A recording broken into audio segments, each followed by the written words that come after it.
Lahore tax bar के ज़ेर एहतमाम post budget seminar का इनकाद किया गया, जिसमें लाहौर टैक्स बार के सदर खुर्रम शहबाज भट्ट, नायब सदर आशिक अली राना, जनरल सेक्रेटरी साकब मुनीर राना, नुमान ताज, हाफिज तनवीर, लाहौर टैक्स बार के साबिक सदूर और लीडरान शहबाज भट्ट, नईम शाह, राना मुनीर हुसैन, कारी हबीबुर रहमान जुबैरी, चेयरमैन आई कैब coordination committee Lahore tax bar Saeed Hasan Ali Qadri, साबिक सदूर Lahore tax bar Qamaruzzaman Chaudhry, Farhan Shahzad, FBR के कमिश्नर जमशेद फखरी और दीगर अफसरान समेत Pakistan tax bar, Lahore tax bar के मेंबरान समेत वकला की कसीर तादाद ने शिरकत की। पोस्ट बजट सेमिनार के स्पीकर जाहिद अतीक चौधरी, सीनियर नायब सदर पाकिस्तान टैक्स बार मोहम्मद अवैस, साबिक सदर लाहौर टैक्स बार और मेंबर आई कैब अब्दुल कादर मेमन सदर पाकिस्तान टैक्स बार थे, जिन्होंने बारीक बिनी और दूर रस हकीकत नताइज को देखते हुए जमीनी हकायक और बजट को समझने समझाने की भरपूर कोशिश की। Seminar, I first like to request Mr. Arif Saab for recitation of Holy Quran.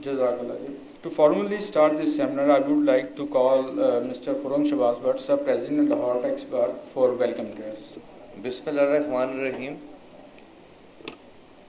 आज के जो चीफ गेस्ट थे मिस्टर जस्टिस साजिद मोहम्मद सेठी साहब, अनफॉर्चुनेटली वो तशरीफ़ नहीं ला पाएंगे अपनी किसी ऐसी मजबूरी की वजह से जो अभी उन्हें पता चला, उन्हें जाना पड़ा। मैं Mr. Abdul Qadir Memon, who is the guest of honor for today, who is the president of Lahore Tax Bar Association, he has travelled from Karachi to Lahore for attending this event. मैं उनका शुक्रगुजार हूँ कि उन्होंने अपनी गुनागो मसरूफियत के बावजूद Lahore tax bar association और उनके मेंबरान को ये इजाज़त बख्शा कि वो यहाँ तशरीफ़ लाए। आज के speakers Mr. Mohammad Awais, who is a known FCA and an ex-president of Lahore Tax Bar Association, he will be presenting on the changes which are proposed through the Finance Bill 2019 in the Income Tax Ordinance 2001. Mr. Zahid Atiq, who is also the ex-president of Lahore Tax Bar Association और Lahore Tax Bar की एक जान शान और बड़ा मान है इन पे, हमें सेल्स टैक्स का पोर्शन ये प्रेजेंट करेंगे। मैं आप सब लोगों का बहुत शुक्रगुजार हूँ कि आप यहाँ तशरीफ़ लाए। लाहौर टैक्स बार एसोसिएशन हर साल पोस्ट बजट सेमिनार का इंतकाद करता है।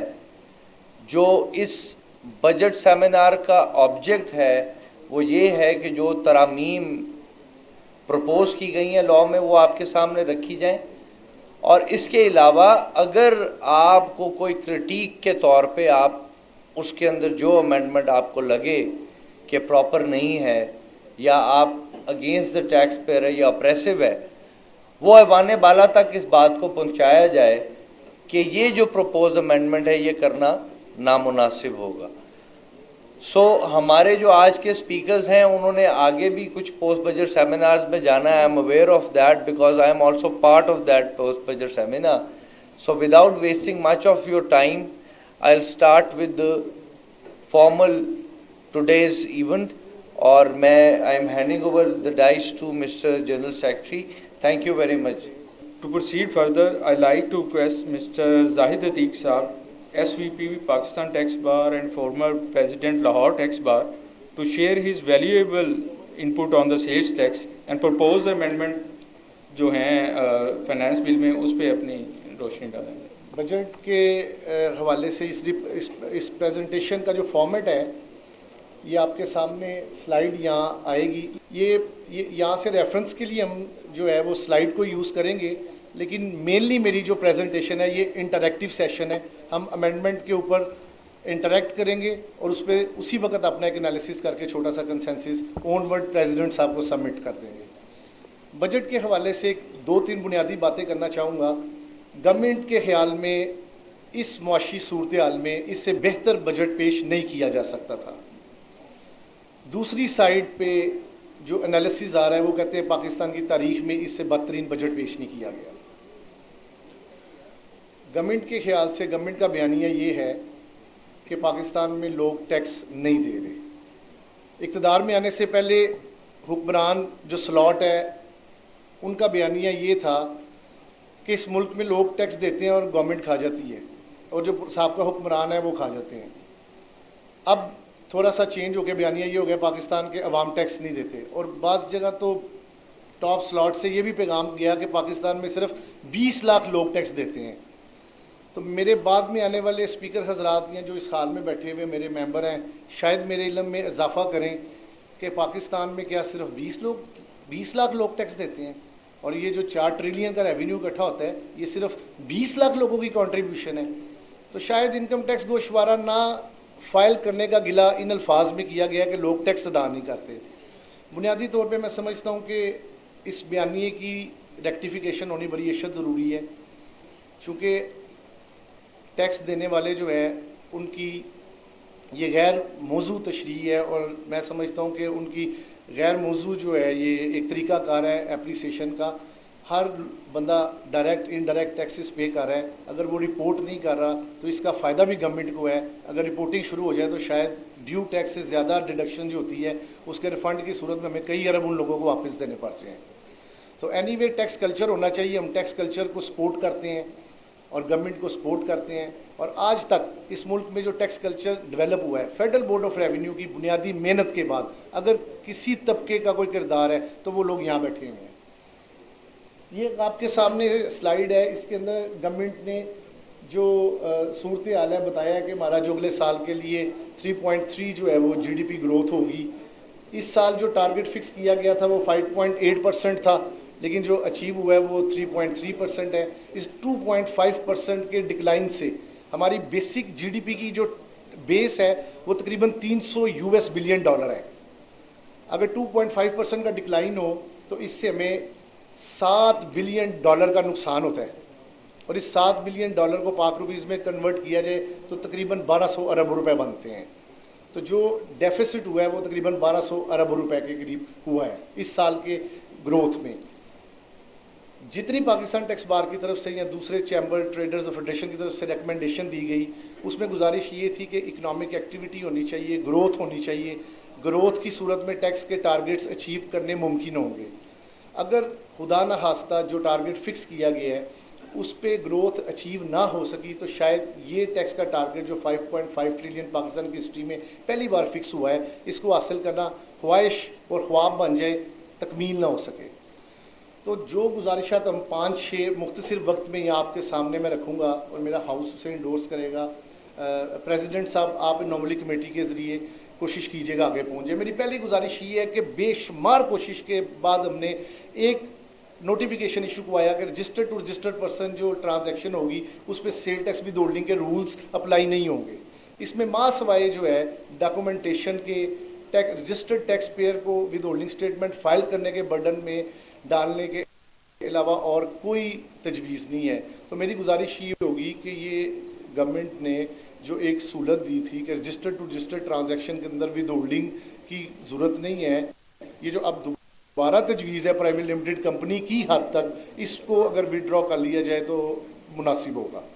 और प्राइवेट लिमिटेड कंपनी अगर किसी अनरजिस्टर्ड पर्सन से एक परचेजिज करेगी तो 1% की बजाय 5% टैक्स काटना है। आउट ऑफ 100 पेमेंट आपने 5 रुपीज़ डिडक्ट करके डिपॉजिट करने on behalf of unregistered vendor और बाकी 95 रुपीज़ की जो है वो पेमेंट करनी है।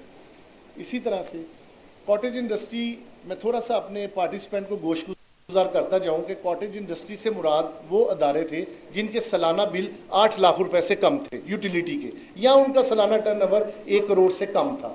ये थी प्रेजेंट सिचुएशन।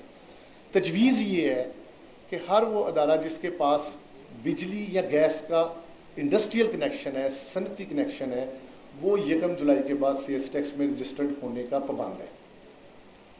इसके पीछे जो गवर्नमेंट का बयानिया था, हमारे London chairman federal board of revenue Shabbar Zaidi sahab ने एक फेडरेशन ऑफ पाकिस्तान को एड्रेस करते हुए बताया कि मुल्क के अंदर तकरीबन 3,50,000 या 3,40,000 के करीब इंडस्ट्रियल कनेक्शन है और जो मैन्युफैक्चरर रजिस्टर्ड है सेल टैक्स के पास, कमिश्नर साहब बैठे हुए हैं, उनकी तादाद 40,000 से भी कम है।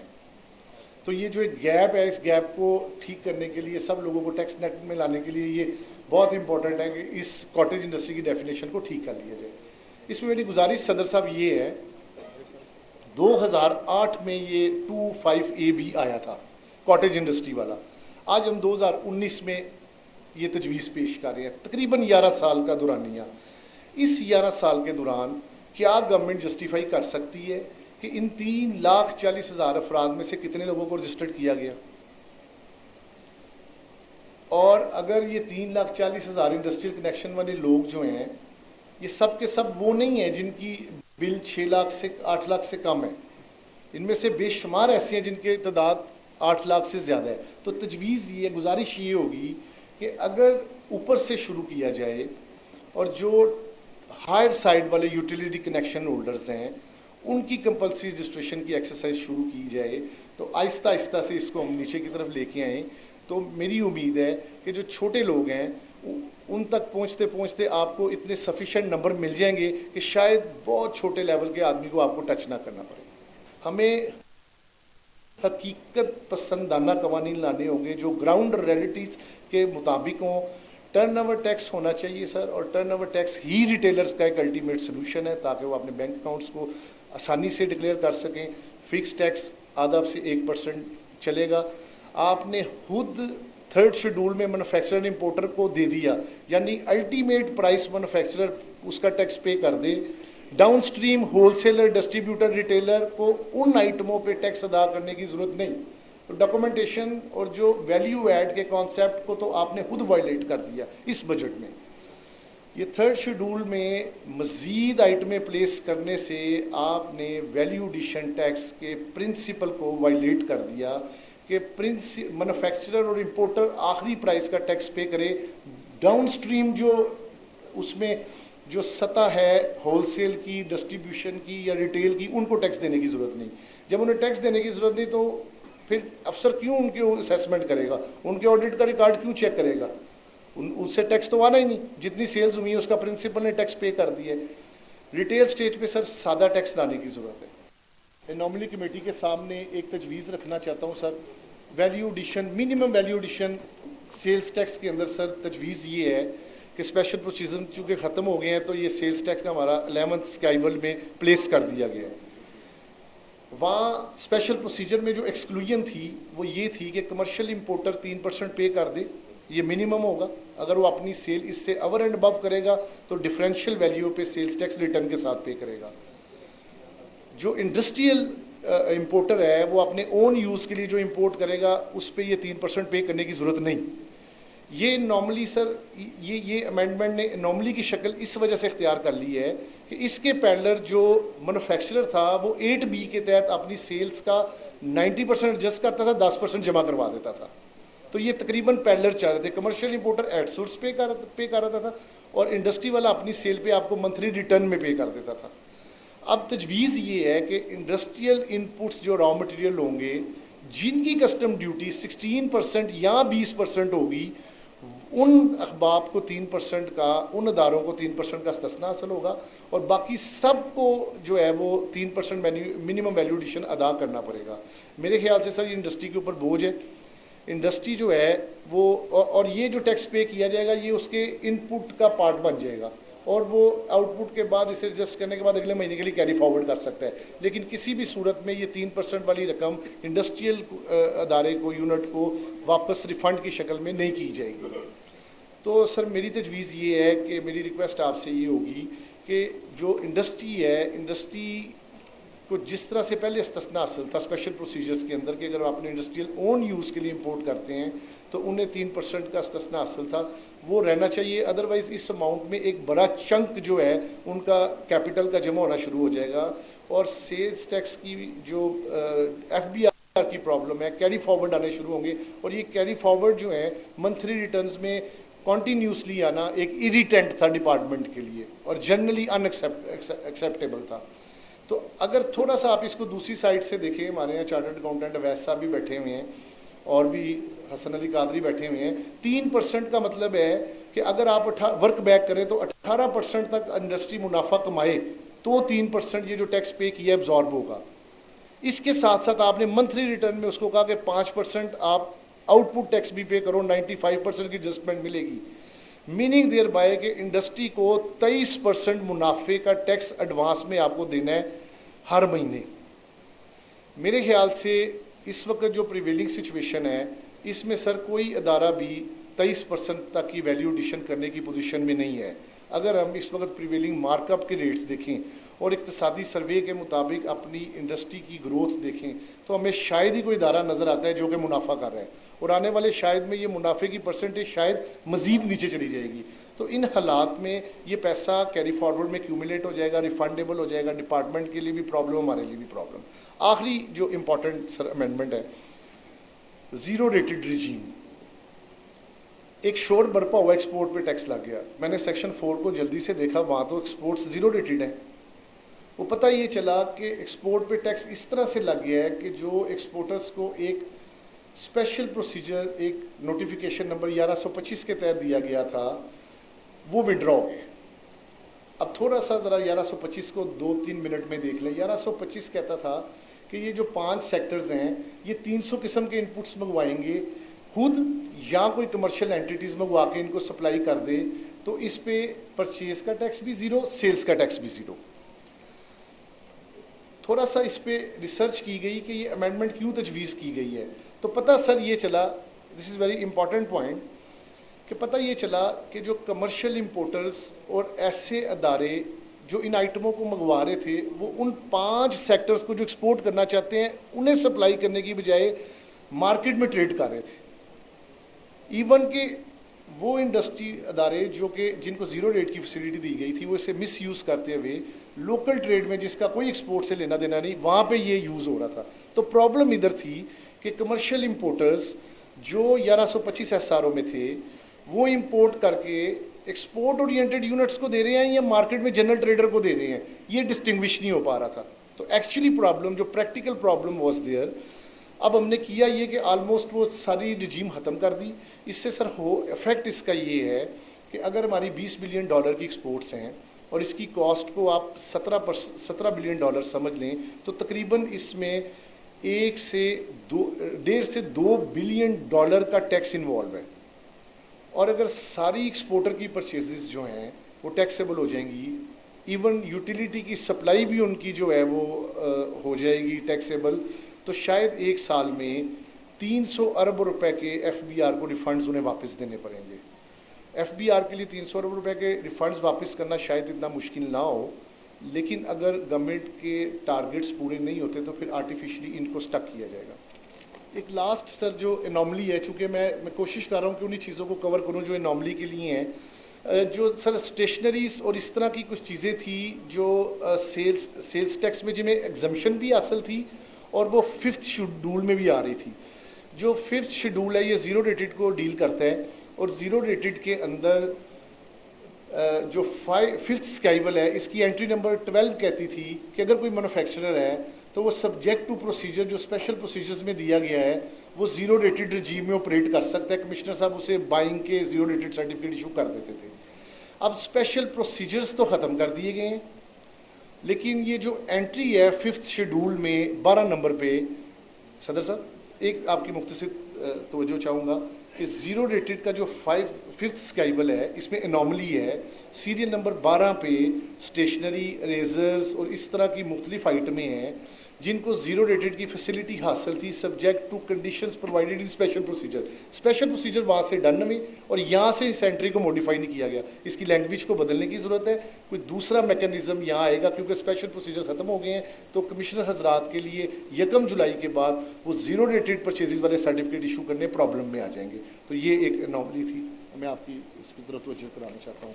लास्ट सर, शनाख्ती कार्ड की कंडीशन आई है, सेक्शन 8 में तजवीज़ है कि इनपुट टैक्स क्रेडिट लेने के लिए वो मैन्युफैक्चरर है, इंपोर्टर है, होलसेलर है या रिटेलर है, अपनी इनवॉइस पे कस्टमर का CNIC नंबर इनकॉर्पोरेट करेगा तो इनपुट मिलेगा, अदरवाइज आपको इनपुट नहीं मिलेगा। थैंक यू जाहिद साहब for sharing your valuable input. अब मैं रिक्वेस्ट करूँगा अवैस साहब को कि वो he will share his opinion on income tax amendment proposed through Finance Bill 2019. जो प्रॉब्लम आ रहे हैं, जो चैलेंजेस आ रहे हैं इस वक्त, वो ये है कि जो गवर्नमेंट प्रपोजल्स लेके आई है बजट में, चाहे वो सेल्स टैक्स में है, चाहे वो इनकम टैक्स के अंदर हैं, कि आइडियली बड़े अच्छे लगते हैं कि yes we should follow all these proposals. हमें भी अच्छा लगता है कि हमारे टैक्स बेस जो है वो बड़ी हो, लोग प्रॉपरली टैक्सेस पे कर रहे हों, लेकिन ग्राउंड रियलिटीज़ ये हैं हमारी कि टैक्स डिपार्टमेंट के लोग जो पुराने हैं, डॉक्टर इश्तियाक साहब और फ़खरी साहब यहाँ बैठे हैं, बहुत सीनियर्स लोग हैं, मेरा ख्याल है कि ये भी रिकॉल कर सकते हैं, जो पुराने कंसल्टेंट्स हैं वो भी रिकॉल कर सकते हैं कि मार्केट्स के अंदर जब भी ये इम्प्लीमेंट करने की कोशिश करते हैं वहाँ से रिएक्शन किस तरह आता है।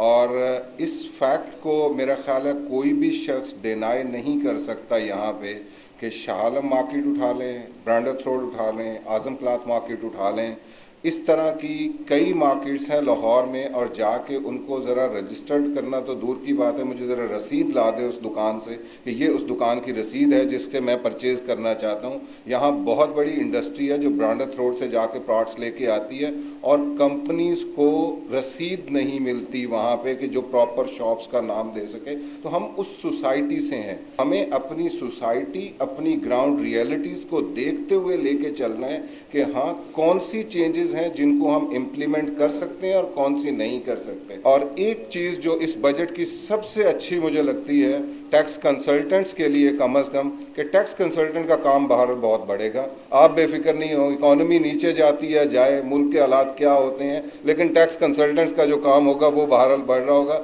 टैक्स ऑफिस में रौनकें जो होंगी वो बहुत बेहतर होंगी और वहाँ चीज़ें चल रही होंगी।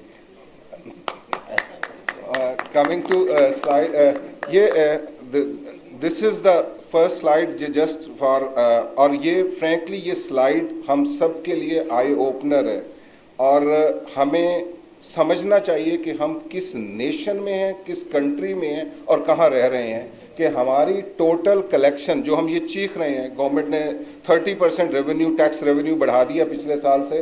लास्ट ईयर में 4,394 बिलियन का जो रिवाइज टारगेट आया वो आया, और नेक्स्ट ईयर का जो टारगेट है वो 5,822 का है। दिस इज़ द टारगेट जिसके ऊपर चीख रहे हैं। और हमारा करंट अकाउंट का जो एक्सपेंडिचर है, ओनली करंट एक्सपेंडिचर, अगर आप थर्ड लास्ट लाइन देखें तो दैट इज 7,473। तो हम ये करंट अकाउंट एक्सपेंडिचर क्या है जो, और ये सिर्फ फेडरल गवर्नमेंट का करंट अकाउंट एक्सपेंडिचर है जो day to day government operations run करने के लिए है। तो हमारे करंट अकाउंट एक्सपेंडिचर जो है उससे कम है हमारी tax collection and entire revenue. अगर आप टैक्सेस के साथ बाकी तमाम कलेक्शन भी डाल लें तो वो हमारी total collection is 6,967 and current account expenditure is 7,473। तो फ्रैंकली मसलन मैं उस घर में रहता हूँ जिस घर की इनकम 100 रुपया है और शाम को मैं खर्च जो है वो 150 रुपया करके जाता हूँ, तो मैं कितने दिन जो है वो अपने रिसोर्सेज से चलूँगा, कितने दिन लोगों से मांगूंगा। चौथे दिन मुझे मोहल्ले का जो दुकानदार है वो उधार देना बंद करेगा, 5वें दिन मेरे घर के अंदर लोग मांगने वाले आ जाएंगे, और उसके बाद पता नहीं मुझे जिंदा रहने का हक होगा या नहीं होगा। तो ये अगर सिचुएशन आज है और ये मुल्क की है, तो frankly there is no alternate except to increase our tax collection, और हमें अपने रिसोर्सेज को बढ़ाना है, क्योंकि एक्सपेंसेस ये वो हैं करंट एक्सपेंडिचर जो डे टू डे हैं, जो सारी चीज़ें हैं। और उसके अलावा जो हमारा बजट डेफिसिट है वो 4,710 का है। अगर आप इसका ब्रेकअप उठाएंगे तो ये majority, more than 95% it's a debt repayment, markup on debt repayment, not of principal repayment, only markup. जो इंटरेस्ट की हम पेमेंट दे रहे हैं वो उससे ज़्यादा जो है वो हमारा जो है नेट डेफिसिट आ रहा है। तो डेफिनेटली गवर्नमेंट और कर्जे लेगी। ऊपर से जब हम किसी भी डोनर से, किसी एजेंसी से कर्जे लेके आते हैं, उनकी कंडीशंस बहुत ज़्यादा होती हैं और वो कर्जे बेचते हैं।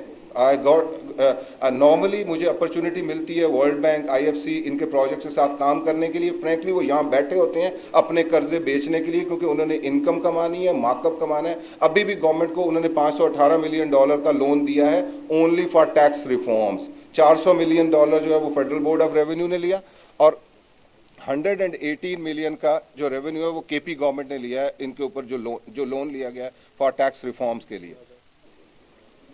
तो प्लीज़ इस वक्त जो यानी ठीक है, हम ज़ाहिर है जितना क्रिटिसाइज़ कर लें बजट को, जो मर्ज़ी कर लें, लेकिन इस वक्त बहरहाल इस चीज़ की ज़रूरत ज़रूर है कि हमें अपने टैक्स रेवेन्यू बढ़ाने हैं, टैक्स के निज़ाम को ठीक करना है, ताकि जो हमारे आने वाले बच्चे हैं वो कम अज़ कम उस पाकिस्तान में रह सकें जिसके दरवाजे के ऊपर रोज़ पैसे मांगने वाला आके खड़ा होकर दरवाज़ा बंद ना कर दे। तो इस सिचुएशन के साथ हमें इस बजट को देखना है और इसी के साथ हमें लेके चलना है। हमारा जो पहला कॉन्सेप्ट जो चल रहा है, यानी इस पे ज़ाहिर है ये इशू कोई आज का नहीं है, पुराना है। कभी इसमें हम विदहोल्डिंग टैक्सेस लगाने की कोशिश करते हैं, कभी फाइलर नॉन फाइलर की डिस्टिंक्शन क्रिएट करते हैं, और इस दफ़ा जो है वो एक शेड्यूल इंसर्ट किया गया और उसमें एक्टिव टैक्स पेयर्स की लिस्ट के साथ उसको लिंक करने की कोशिश की गई। इस शेड्यूल के अंदर एक जो यानी अगर मैं इसको पॉजिटिव एंगल से देखूं इस पॉइंट से, तो इसके अंदर जो सबसे पहली जो चेंज की गई वो ये की गई कि अब हम अगर एग्जिस्टिंग आप अपनी रिजीम देखें तो filer non filer withholding taxes के इतने रेट्स थे कि शायद ही कोई कंसल्टेंट होगा जिसको कुछ भी रेट याद हो। यानी हमारा जो पुराना 50(4) होता था इनकम टैक्स का, नाउ 153 ऑफ 2001 जो है, इसके रेट्स तो यानी ये मोटे मोटे रेट्स थे जो कंसल्टेंट को राह चलते भी पूछ लेते थे तो याद होते थे कि हाँ क्या रेट है। आज वो नहीं पता होता, क्योंकि आप पूछते हैं अच्छा कौन सी कैटेगरी के हो, फाइलर हो, नॉन फाइलर हो, सर्विसेज हो, कॉन्ट्रैक्ट्स हो, क्या हो, तो वो इतने हो गए थे कि उनको याद करना और चीज़ें जो है मुश्किल हुई। तो अब उन्होंने एक सिंपल, एक तो फाइलर नॉन फाइलर की जो डिस्टिंक्शन है इट इज़ प्रपोज कि उसको ख़त्म कर दिया जाएगा, और जो शेड्यूल के अलावा सोर्सेज होंगे उनमें अगर कोई पर्सन ऐसा होगा जो एक्टिव टैक्स पेयर की लिस्ट में नहीं होगा तो उसके ऊपर जो रेट ऑफ टैक्स है वो डबल हो जाएगा। कि अगर नॉर्मल रेट जो है वो 4% है तो उसका जो नॉन फाइलर या जो पुराना था या जो हम उसे कहते हैं एक्टिव टैक्स पेयर्स की जो लिस्ट है उसके अंदर नहीं होगा तो उसका रेट 8% हो जाएगा। और उसको करते वक्त उस शेड्यूल से नंबर ऑफ पेमेंट्स को एक्सक्लूड कर दिया गया, like salary, like income from property, even bank withdrawals। Bank withdrawals के ऊपर अभी हम देखते थे कि जो फाइलर है उसका रेट 0.3 था तो नॉन फाइलर 0.6 था। अब उन्होंने एक तो जो एक्टिव टैक्स पेयर लिस्ट के अंदर लोग हैं उनको तमाम को एक्सक्लूड कर दिया कि उनकी बैंक विड्रॉल के ऊपर कोई टैक्स नहीं कटेगा, और जो नॉन पर्सन होगा उसके लिए एक स्टैंडर्ड रेट दे दिया गया तो वो वहाँ पे एडजस्टेबल हो जाएगा।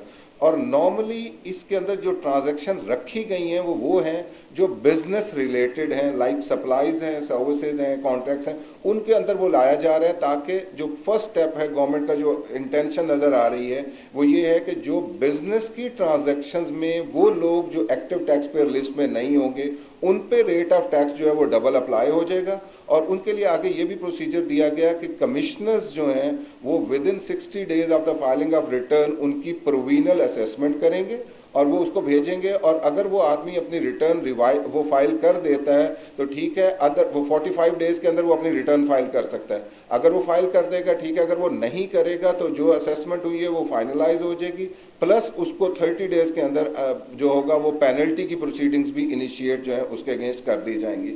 तो आई थिंक इसमें एक तो मेरा ये ख्याल है कि क्योंकि जो पहला फाइलर नॉन फाइलर का कॉन्सेप्ट था उसमें लोग जो नॉन फाइलर थे वो इंक्रीज टैक्स दे के वो कहते थे कि जी अच्छा अब तो मेरी टैक्स ऑब्लिगेशन ख़त्म हो गई है, whereas now the onus is on the department कि वो उनको देख के और विद इन 60 डेज जो है वो उनकी असेसमेंट करे ताकि वो बाकायदा अपनी टैक्स नेट के अंदर आएँ और अपनी रिटर्न जो है वो फाइल कर सकें। तो in my view it will be a better proposal for broadening the tax base if implemented properly.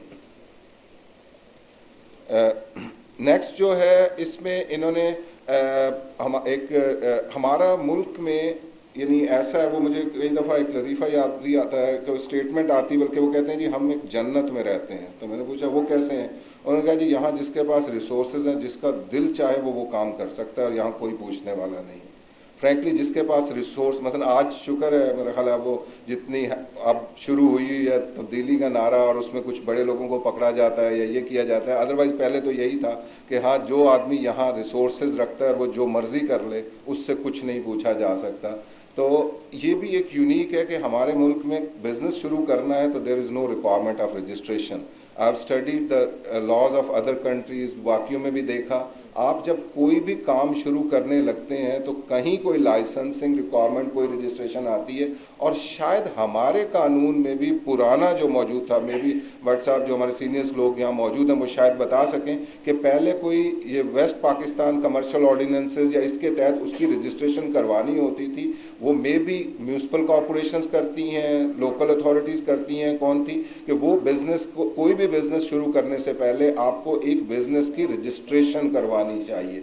अभी इन्होंने बजट के अंदर वो एक एनेबलिंग प्रोविजंस क्रिएट की है और उसका प्रोसीजर सब्सिक्वेंटली आएगा, जिसमें शायद जो अभी तक अनाउंसमेंट आ रही है कि नादरा के ज़रिए जो होगा वो कोई भी आदमी को बिज़नेस करने जाएगा तो उसको बिज़नेस लाइसेंस लेना है in order to start the business, whether that business is providing taxable income और नॉट, आपको लाइसेंसिंग रिक्वायरमेंट मैंडेटरी होगी। सिमिलरली एक और जो ये स्पेशल प्रोसीजर्स के लिए एक एनेबलिंग प्रोविजन डाली गई है कि जो स्पेशलाइज्ड नेचर के जो स्मॉल बिजनेसेस होंगे, कोई कंस्ट्रक्शन होगा, मेडिकल प्रैक्टिशनर, हॉस्पिटल्स जो होंगे, एजुकेशन इंस्टीट्यूशन, इनके लिए गवर्नमेंट जो है वो स्पेशलाइज्ड प्रोसीजर आएंगे और वो लाए जाएंगे। Although I am not sure, क्योंकि ये पहले अनाउंसमेंट बड़ी देर से हम सुन रहे हैं कि रिटेलर्स के लिए एक रिजीम लाई जाएगी जो इस्लामाबाद से शुरू होगी और फिर इस्लामाबाद से होते हुए शायद मुल्क के कोने कोने में फैल जाएगी, जो आज तक वो स्कीम नहीं आई। अब कितनी देर में ये प्रोसीजर्स आते हैं, क्या चीज़ होती है, क्योंकि रिटेलर्स के साथ तो आई डोंट नो जो प्रोसीजर फ्रेंकली इस बजट में किया गया है, तो उसके बाद वो किस तरह चल सकेंगे, किस तरह उनकी रजिस्ट्रेशन होगी, किस तरह कलेक्शन होगी, तो that is also very difficult topic. Next जो है वो रॉयल्टी के ऊपर सेक्शन 153 भी एक नया इंट्रोड्यूस करवाया गया। ये रॉयल्टी भी एक कंट्रोवर्शियल रहा कि लोकल रॉयल्टी की, फॉरेन रॉयल्टी की पेमेंट के ऊपर 15% टैक्स है, लोकल रॉयल्टी की पेमेंट के ऊपर कोई टैक्स नहीं था। और हमारा क्लेम यही होता था कि जब नोटिस आता था कि ये किसी में टैक्स नहीं होती, दो डिपार्टमेंट समटाइम ट्राइड के 153 1B में या 1C में वो उसको कभी घेरने की कोशिश करता था, तो उसको अब स्पेसिफिक प्रोविजन के तहत जो है वो टैक्स का प्रपोजल है कि वो 15% जो होगा वो विद होल्डिंग होगा, वो डेफिनेटली वो एडजस्टेबल टैक्स होगा। नेक्स्ट हमारी कुछ क्रॉस बॉर्डर ट्रांजैक्शंस के ऊपर जो फॉरेन की पेमेंट्स हैं इनसे रिलेशन है। इसमें 2-3 कॉन्सेप्ट जो है वो लिए गए हैं। एक तो लास्ट ईयर में एक कोहेसिव बिजनेस अरेंजमेंट का कॉन्सेप्ट दिया गया था, जिसमें कि अगर कोई कंपनी बाहर से आती है पाकिस्तान के अंदर और वो अब किसी अपनी एसोसिएटेड कंपनी जो पाकिस्तान की है उसके साथ मिल के कॉन्ट्रैक्ट करती है, जो नॉर्मल है, जो बड़े कॉन्ट्रैक्ट्स लगते हैं, अभी जितने पावर प्रोजेक्ट लगे थे उसमें भी कंसोर्शियम बनता था कि बाहर की कंपनी इक्विपमेंट सप्लाई करती थी, local company installation work and construction work कर रही होती थी और उसके ऊपर जो होता था वो पूरा प्रोजेक्ट लगता था। तो डिपार्टमेंट का ख्याल है कि जो बाहर से सप्लाई की गई, इर्रिस्पेक्टिव ऑफ द फैक्ट कि जो ओनर ऑफ द प्रोजेक्ट है उसने खुद अगर इंपोर्ट भी किया है, तब भी जो बाहर का प्रॉफिट है वो पाकिस्तान में टैक्स होना चाहिए अगर वो कोहेसिव बिजनेस अरेंजमेंट की डेफिनेशन के अंदर फॉल कर जाता है। ये कॉन्सेप्ट लास्ट ईयर दिया गया था और उसमें क्योंकि ये जो इनकम टैक्स लॉ है इसके ऊपर डबल टैक्सेशन एग्रीमेंट्स जो हैं वो ओवरराइडिंग इफेक्ट रखते हैं, तो उसमें ये था कि जितने ट्रीटी कंट्रीज़ थे वो इस कॉन्सेप्ट को नहीं मानते और वो ये कहते हैं कि अगर कोई बाहर का सप्लायर है, जब तक उसकी पाकिस्तान में पी नहीं होगी और वो पी सेल नहीं कर रही होगी, उस वक्त तक आप उसके बाहर के प्रॉफिट को पाकिस्तान में टैक्स नहीं कर सकते। अब इस पे डिबेट क्योंकि चल रही थी, लोग एग्जाम्पशन सर्टिफिकेट के लिए जा रहे थे, जो झगड़े में थे वो एग्जाम्पशन नहीं इशू हो रहे थे, तो इस दफ़ा बजट में ये कहा गया कि ओके, अगर क्योंकि उस पर रेट ऑफ विदहोल्डिंग टैक्स जो बाहर की पेमेंट है वो 20% है, वो बहुत हायर था, तो वो कहते थे वो तो हो ही नहीं सकता कि 20% पे करके और एग्जाम्पशन हम जाएँ और लिटिगेशन लड़ें, तो ये तो प्रोजेक्ट वायबल भी नहीं रहेगा। तो अब उन्होंने कहा कि अच्छा आप at the time of exemption 6% tax pay कर दें और एग्जाम्पशन ले लें और देन सब्सिक्वेंटली उसको एवेल्यूएट करवाएं कि वेदर वो उसमें फॉल करती है या नहीं करती। इन माय व्यू 6% कॉस्ट भी किसी, अगर मैं आज पावर प्रोजेक्ट्स की इक्विपमेंट के ऊपर 6% टैक्स लगा दूंगा तो पावर प्रोजेक्ट की कॉस्ट वायबल ही नहीं रहेगी, वो कहाँ से कहाँ पहुँच जाएगी, डिफरेंट हो जाएगी और ये स्टिल अप्लाई नहीं हो सकता। ये केसेस जो होंगे वो लिटिगेशन में जाएंगे और ये आई डोंट थिंक सो कि कोई एग्जाम्पशन सर्टिफिकेट लेने के लिए 6% टैक्स जो होगा वो जमा करवाएगा। ट्रांसफ़र प्राइसिंग के लिए उन्होंने अकाउंटेंट्स को इन्वॉल्व करने की कोशिश की। अगर कमिश्नर को कोई डाउट होगा तो चार्ट अकाउंटेंट या कॉस्ट एंड मैनेजमेंट अकाउंटेंट से ट्रांसफ़र प्राइसिंग के ऊपर वो रिपोर्ट ले लेगा और वो रिपोर्ट जो कि वो डेफिनेट इन्फॉर्मेशन कंसीडर होगी for making the amendment. With holding tax statement के अंदर लास्ट में कुछ एक तो एग्जेम्पशन थी कुछ सेक्टर्स को कि मैन्युफैक्चरर जब रिटेलर को कर रहा होता था तो उसके पर्टिकुलर्स जो होते थे वो नहीं दे रहा था, वो एग्जेम्पशन एक तो विड्रॉ कर ली गई, क्योंकि अब तो जो सेल टैक्स में कॉन्सेप्ट आया ईच एंड एवरी इनवॉइस के ऊपर CNIC और प्रॉपर डिटेल जो होगी वो दी जाएगी और हर सेल के ऊपर होगा। तो सिमिलरली विद होल्डिंग के भी तमाम जिसका टैक्स काट रहे होंगे उसके पर्टिकुलर्स जो होंगे वो आपको प्रोवाइड करने हैं। और अगर विद होल्डिंग में प्रोसिक्यूशन की प्रोविजंस भी लेके आए कि अगर कोई आदमी इनएक्यूरेट पर्टिकुलर सबमिट करेगा तो उसके against penalty and prosecution proceedings भी ज़रा हार्श कर दी गई हैं। रेजिडेंशियल स्टेटस का कॉन्सेप्ट हमारे लॉ में जो 1979 का था पुराना, उसमें दो कंडीशंस थी, एक 182 डेज और अबव अगर कोई पाकिस्तान में रहता था तो वो रेजिडेंट हो जाता था, या उसके साथ एक एक्स्ट्रा कंडीशन थी 90 डेज और in the current year and 365 days in the previous 4 years, तो वो भी रेजिडेंट होता था। 2013 में आई थिंक इसको निकाला गया था लॉ में से 90 डेज वाली कंडीशन को, जो अब दोबारा रीइंस्टेट हुई, और उसकी रीज़न जो मुझे समझ आई है कि कुछ लोगों ने इसको मिसयूज़ भी किया है, क्योंकि जब से ये फॉरेन एसेट्स और ये सारी कहानी शुरू हुई है तो उसको जो आदमी अपनी बाहर की डिक्लेरेशन नहीं करना चाहता वो अपने आप को नॉन रेजिडेंट बना लेता है, और अब जिसके पास पैसे हैं उसके लिए बड़ा आसान है कि वो दुबई जाके 182-183 दिन वहाँ रह लेता है और 180 दिन पाकिस्तान होता है, वो नॉन रेजिडेंट बन जाता है और वो कहता है जी मैं बाहर की चीज़ें नहीं दिखाऊंगा। तो उसको कैटर करने के लिए जो है ये अमेंडमेंट जो है वो प्रपोज की गई है।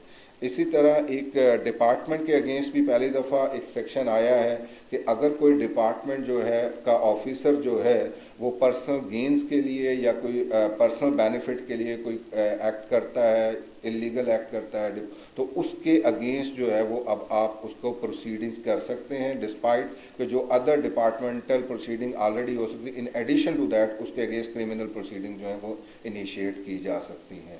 तो ये भी एक यानी एक एंगल से ये देखा जाए तो ये इस बजट में, यानी अगर आप देखें एक तरफ अभी ऑफशोर कंसल्टेंट्स के ऊपर भी प्रोसीडिंग इनिशिएट करने की बात हुई है और उसको पैरेलल करने के लिए डिपार्टमेंट के ऑफिसर्स अगर कोई अब्यूज़ ऑफ पावर्स करते हैं तो उनके ऊपर भी जो है वो प्रोसीडिंग हो सकती हैं। दो इसके ऊपर यानी लॉ तो हमारा ये कहता है कि ये इम्यूनिटी है कि अगर कोई आदमी इन गुड फेथ अपना ऑफिस की जॉब कर रहा है तो उसके अगेंस्ट आप कोई भी क्रिमिनल प्रोसीडिंग और सिविल सूट्स वगैरह नहीं फाइल कर सकते। लेकिन इस पे एक पुरानी हाई कोर्ट की मैं एक जजमेंट पढ़ रहा था जिसमें था कि वो गुड फेथ में कर रहा हो और अगर कोई आदमी की इंटेंशंस थी ख़राब तो उस वक्त भी सिविल प्रोसीडिंग जो हैं वो हो सकती हैं। और इसके ऊपर कोई पुरानी एक लिटिगेशन भी हुई है जो शायद सुप्रीम कोर्ट लेवल तक कंफर्म हुई है कि वो हो सकता था प्रोसीड, बट अब उसको फॉर्मल लॉ का पार्ट बना दिया गया है और उसमें अगर आप कोई ऐसी चीज़ एस्टेब्लिश कर देते हैं कि उसकी जो इंटेंशंस थी वो गलत थी और उसने गलत इंटेंशन के तहत किया है तो उस ऑफिसर के अगेंस्ट जो है वो प्रोसीडिंग्स हो सकती है। Thank you very much, Avais sir, for your extensive presentation on income tax amendments. Now I'd like to call Mr. Qadir Memon sahab ko wo tashrif le hain and we are very thankful to him to traveling long way from Karachi to attend this seminar. तो मैं अब गुजारिश करूँगा कि जनाब कादिर मेमन साहब को कि वो तशरीफ़ लाएं। आप इस बात से अंदाज़ा लगाइए कि आज हम IMF के साथ अभी हमारा कोई मुआहिदा नहीं हुआ है, अभी हमारा स्टाफ लेवल एग्रीमेंट है और ये मुआहिदा उस दिन होगा जिस दिन इसका बोर्ड ऑफ डायरेक्टर जो है वो इस बात को जो स्टाफ लेवल का एग्रीमेंट है उसको वो इंडोर्स करेगा, जिसकी कोई गारंटी अभी भी नहीं है। लेकिन इसके बावजूद इस बजट का अगर 1 रुपया भी फिक्स किया गया है तो ये उनकी इजाज़त से और उनकी मंशा के मुताबिक किया गया है। How hostage we feel ourself, you know. So I think as a nation we have to get up and see that हम कहाँ जा रहे हैं, you know. We have to do something, you know, because और यही नतीजा है कि आज जो बजट हमारे पास है वो तकरीबन कोई 31% ज़्यादा है पिछले साल के मुकाबले में, जबकि पिछले साल का बजट जो है रिवाइज बजट भी अचीव नहीं हो सका है, यू नो। वो भी उसमें भी मुझे अंदाज़ा ये है कि पता नहीं कितने एडवांसेस लिए गए होंगे, क्या क्या होगा, यू नो। आई थिंक हम इस बात को बिल्कुल डिनाई नहीं कर सकते कि इस साल भी खासे एडवांसेस लिए गए होंगे, डिस्पाइट ऑफ द फैक्ट के अब गवर्नमेंट का कंसंट्रेशन जो है ये एडवांसेस की तरफ से हटना चाहिए। इस बजट में काफ़ी सारी अमेंडमेंट्स जो हुई हैं वो अच्छी हुई हैं, लेकिन बहुत सारी अमेंडमेंट्स अनपॉपुलर हुई हैं और इसीलिए लोग कहते हैं कि किसी का व्यू OICC के अगर सेक्रेटरी जनरल से पूछा अखबार वालों ने तो उन्होंने कहा कि ये सबसे बैलेंस्ड बजट है आज के हालात में। और जैसे जाहिद साहब ने कहा कि शबीर अहमद साहब जो कि रेडीमेड गारमेंट के, उन्होंने कहा जी ये वर्स्ट तरीन बजट है मेरी हिस्ट्री का। तो व्यू डिफरेंट इसलिए है कि वो अपने पॉइंट ऑफ व्यू से देखते हैं, इंडस्ट्रियलिस्ट अपने पॉइंट ऑफ व्यू से देखता है, कमर्शियल इंपोर्टर अपने पॉइंट ऑफ व्यू से देखता है, that is how it is. But the fact remains के ये बजट का अचीव करना एक तरफ, जिसकी ओवैस साहब ने बड़ी राइटली बात की कि ग्रोथ कैसे होगी, बिजनेस चलेगा कैसा। अब ये चैलेंज है और ये चैलेंज आई थिंक हम सबको मिलके इसमें सोचना होगा कि हमने इसको किस तरह इसको ओवरकम करना है। और ये बड़ा की चैलेंज है। जब तक लोग कहते हैं एक्सपोर्ट नहीं होगी ग्रोथ, देखिए लास्ट ईयर से एक्सपोर्ट इस दफ़ा ज़ीरो ग्रोथ है, डिस्पाइट ऑफ द फैक्ट कि डीवैल्यूएशन हुई 50 रुपए की, ऑलमोस्ट 50% डीवैल्यूएशन हुई। अब जब एक्सपोर्टर से आप पूछते हैं तो वो कहते हैं डीवैल्यूएशन का हमको फ़ायदा नहीं होता, लेकिन अगर मीटिंग में बैठते हैं तो वो कहते हैं आप जी डीवैल्यू करें। अब जब उनसे पूछते हैं क्यों फ़ायदा नहीं हुआ तो वो कहते हैं जी हमारा जो रॉ मटेरियल इंपोर्ट होता था वो महंगा हो गया। तो ये चले कैसे फिर, ये विशिष्ट सर्कल कैसे चले? इस विशिष्ट सर्कल में उसी वक्त चल सकता है कि हम अगर अपनी मैन्युफैक्चरिंग सेक्टर को आगे बढ़ाएंगे तो हमारा एम्प्लॉयमेंट भी बढ़ेगा, हमारी लोकल ग्रोथ भी होगी और हमें इसकी तरफ ज़रूर तवज्जो देनी चाहिए। अभी गवर्नमेंट ने कुछ फिस्कल स्पेस अबाउट 27 बिलियन का निकाला है इस दफ़ा, और उन्होंने तकरीबन कुछ 1650 ऐसे रॉ मटेरियल्स हैं जिसको उन्होंने उस पर उन्होंने ड्यूटी ख़त्म कर दी है। तो हो सकता है अल्लाह करे कोई हमारी इंडस्ट्री इससे आगे बढ़े। जहाँ तक इमूवेबल प्रॉपर्टी की अमेंडमेंट्स का है, मैं आपकी बात से इत्तेफाक करता हूँ। इसमें कराची में मुनीब अख्तर साहब का एक जजमेंट है जो उन्होंने कैपिटल गेन पे दिया था, और कैपिटल गेन पे उन्होंने ये कहा था कि जब ये लॉ था, जिस वक्त ये शेयर खरीदे गए उस वक्त ये लॉ था 1 साल का। तो जब तक वो शख्स ये शेयर्स बेचता नहीं है उसका ये वेस्टेड राइट की रेट हो गया था कि उससे उसने ये समझ के लिया था कि उसकी, तो ये दोनों कैपिटल गेन की एक शक्ल है। तो I think you have a case, and if one would like to try it, I think it can be, because there is a just judgment of a DB of in Munib Akhtar sahab के judgments है, I can always share with you, you know this.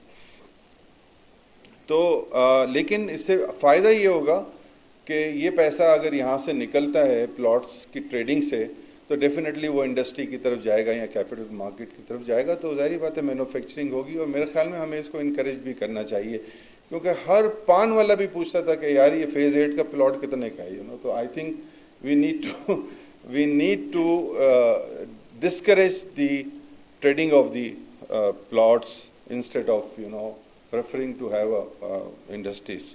Zero rated पे बात हुई, खासी बात की, जाहिद साहब ने बात की, और उसमें जो फैक्टर भी था जाहिद साहब ने आपको बताया। फाइनेंस मिनिस्टर साहब कहते हैं कि 1200 बिलियन की ऐसी लोकल सेल है जिस पे 6 से 8 बिलियन तक का टैक्स आता है, विच इज़ ऑल्सो ट्रू।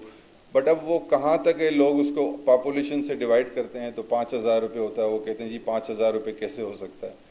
तो इट कैन नॉट बी, चलो 1200 नहीं होगा, कम होगा, but that is for sure कि लोकल सेल को जिस तरह टैक्स होना चाहिए वो नहीं हो रही।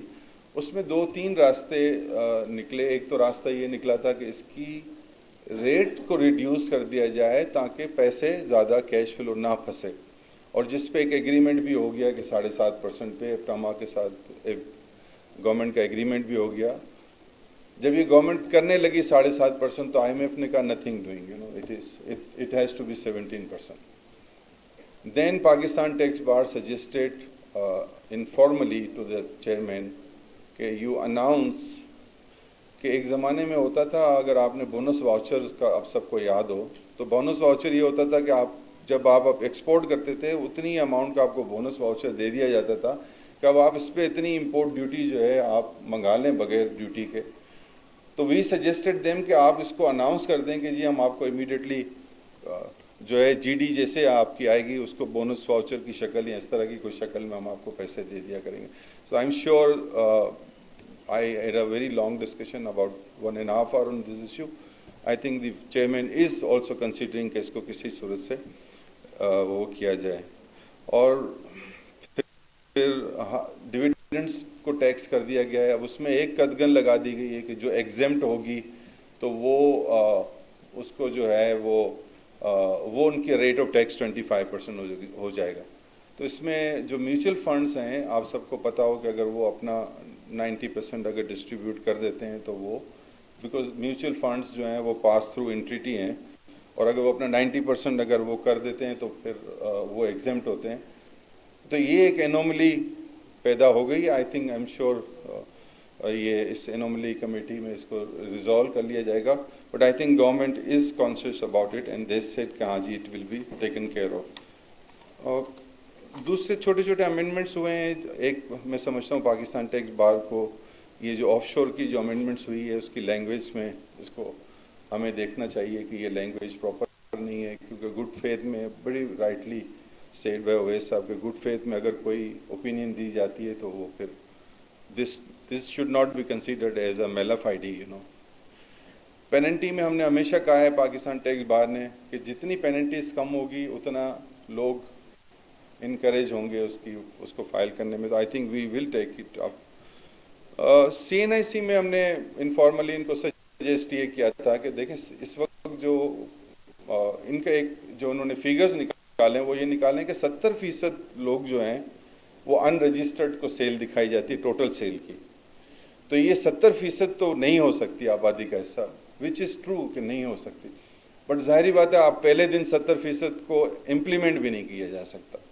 तो हमारी तजवीज़ ये थी जो कि हम इंशाल्लाह इसको हम राइटिंग में भी विद इन 2-3 डेज़ डाल देंगे कि इसको ग्रेजुअली करें। पहले साल आप अलाउ करें कि जी अनरजिस्टर्ड जो है वो आपके 40% होंगे, फिर 30% होंगे, फिर 20% होंगे, और 10% तक तो आपको देना चाहिए, बिकॉज छोटे छोटे लोग खोखे वाले लोग होते हैं, उनको भी तो वो भी तो कुछ बेचते ही है ना। आई एग्री विथ ओवैस साहब कि 65B जो है उसमें वेस्टेड राइट है, रिट्रोस्पेक्टिवली उसको नहीं होना चाहिए। I totally agree with. तो 122(5) में जो एम्पावर किया है उसमें मॉनिटरिंग में, which is again is very unfair. और ज्वेलरी पे जो अभी एमनेस्टी स्कीम में जो लगाया गया है कि जी ज्वेलरी में नहीं हो सकती, तो उसमें हमने इनको तजवीज़ ये दी थी कि आप ज्वेलर्स को एक्सक्लूड कर दें, क्योंकि ज्वेलर्स का वो स्टॉक इन ट्रेड है and that should be considered as not as a jewellery declaration but it should be as a jewellery as a stock in trade, you no.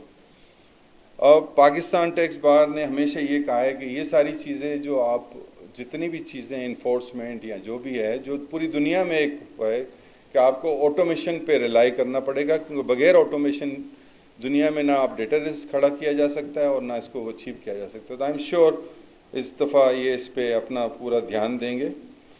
अच्छा, जो अभी इन्होंने ये मिनिमम टैक्स में जो लाए हैं इम्पोर्ट वाले में, एक तो इसमें जो मुझे अनरेशनल लगता है वो ये लगता है कि 6% is too high, you know. अगर आप मिनिमम टैक्स करने जा रहे हैं तो 6%। अब ये इसके पीछे बैकग्राउंड क्या है? उसके पीछे बैकग्राउंड ये है कि लोग जो है वो इस फाइनल रिजीम की बाद इलाई कॉटन एंड अदर्स के केस के बाद जो है ना वो लोग जितने पैसे चाहते थे बुक्स में ले लेते थे और फिर ऑडिट भी हो जाते थे, ये सब कुछ हो जाते थे। तो मेरे ख्याल में अगर ऐसे ही कुछ था तो आप इम्प्यूटेबल इनकम की कंडीशन लगा सकते थे, but I think that is not you know acceptable कि भाई आप 6% भी लें फिर मिनिमम भी हो। अगर 6% को आप रिवर्स करके देखें तो वो तो जाके कहाँ होता है, और इम्पोर्ट कमर्शियल इम्पोर्टर का इतना प्रॉफिट तो नहीं हो सकता कि आप उससे 6% की कलेक्शन करें। हमने हमेशा पाकिस्तान टैक्स बार ने ये कहा है कि ऐसे प्रपोजल होने चाहिए जिससे कॉस्ट ऑफ डूइंग बिजनेस कम हो, ईज़ ऑफ डूइंग बिजनेस बढ़े, आपकी यूनिफॉर्मिटी होनी चाहिए, डिस्टॉर्शंस ख़त्म होने चाहिए। और मैं इस बात पे बहुत ही ज़्यादा खुशी का इज़हार करता हूँ कि पाकिस्तान टैक्स बार के इस दफ़ा बहुत सारे प्रपोजल्स को अडॉप्ट किया गया और बहुत सारी सिंप्लीफिकेशन ऑफ लॉ को जो हमने प्रपोजल दी थी उसको बहुत सारी अडॉप्ट की गई हैं।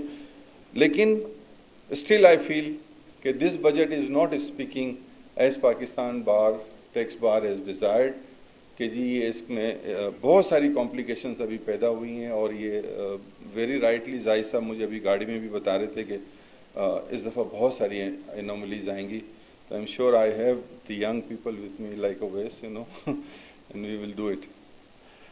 ख़वातीन हज़रात, अगर आप मुझे इजाज़त दें तो मैं 5 मिनट सिर्फ पाकिस्तान टैक्स बार के बारे में बात करूं, अगर सदर साहब आपकी इजाज़त हो। वो कहते हैं ना कि आसमानों पे नज़र कर अंजुमो महताब देख, सुबह की बुनियाद रखनी है तो पहले ख्वाब देख। हमने कुछ ख्वाब देखे 2 साल पहले, जब पौने 2 साल पहले जब हम हमारी टीम ने जब इस अपने ओहदों का हलफ लिया तो हमने ये सोचा था कि हमारी PTBA की टैक्स एकेडमी होगी। हम इंशाअल्लाह ताला हम यहाँ से लोग हमारे यहाँ से डिप्लोमा करें, मास्टर्स करें, यू नो। अल्हम्दुलिल्लाह जो टैक्सेशन एकेडमी की इस्टेब्लिशमेंट थी वो हो गई है अल्हम्दुलिल्लाह। और विद इन फ्यू मंथ्स इंशाअल्लाह हम डिप्लोमा इन टैक्सेशन इंशाअल्लाह with a very reliable and very strong institution of the education we will start it इंशाअल्लाह। प्रोग्राम के आखिर में मेहमानों को फूलों के गुलदस्ते सौवेनियर तकसीम किए गए। कैमरामैन टीम बिलाल तौफीक और अमान भट्ट के साथ अफजल अयूबी, DMH न्यूज़ लाहौर।